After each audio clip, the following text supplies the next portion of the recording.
Isang Pinoy na naging maintenance worker sa Quebec, ngayon may sarili ng physiotherapy clinic sa Montreal na umani na ng maraming award.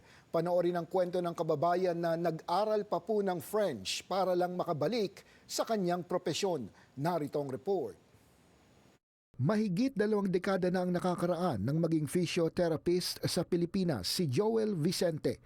Pero ang itinayo niyang klinika sa Antipolo, kanya ring isinara kapalit ang pagpunta sa Canada noong 2017. One of the biggest struggles was not being able to practice my profession right away. Even with years of experience, I had to go through the full equivalency process and study French full-time in order to integrate to the society.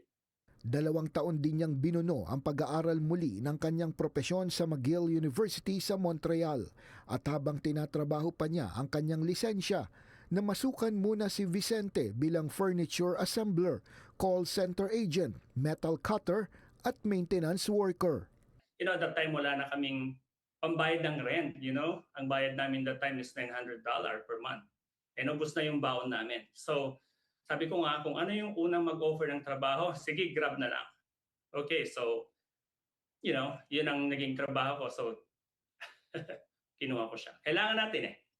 Nang makuha ang lisensya, sa halip daw na mamasukan, lakas loob niyang sinimulan ang pagtatayo ng maliit man ay sarili naman niyang klinika sa Montreal. I began treating patients in our living room using a simple curtain to create a small treatment area.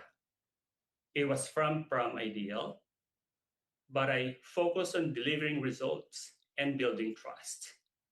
My first patients came from the Filipino community, for sure. And through the word of mouth, the clinic gradually grew. Ngayon, hindi na bahay kundi nasa commercial area na ang klinika ni Vicente at kasama na rin niya sa negosyo ang nurse na asawa. Kaya bukod sa physical therapy, mayroon na din silang kinesiology, massage therapy, medical aesthetics, at nursing services. PhysioPain Solution has been proudly recognized and voted by the community as the best physical therapy clinic in Montreal for 3 consecutive years, as well as best massage clinic through the Best of Montreal Awards by the Suburban. 4 na taon din ang hinintay ni Vicente bago niya muling nagawa ang kanyang propesyon sa Pilipinas at maging fully licensed sa Quebec. Mula sa paisa-isa noon, nasa 50 na ang kanilang mga pasyente kada linggo. Patunay na nagbubunga na ang kanyang mga pinaghirapan. Kung kaya nga ng iba, kaya ko din. If others can do it, so can I.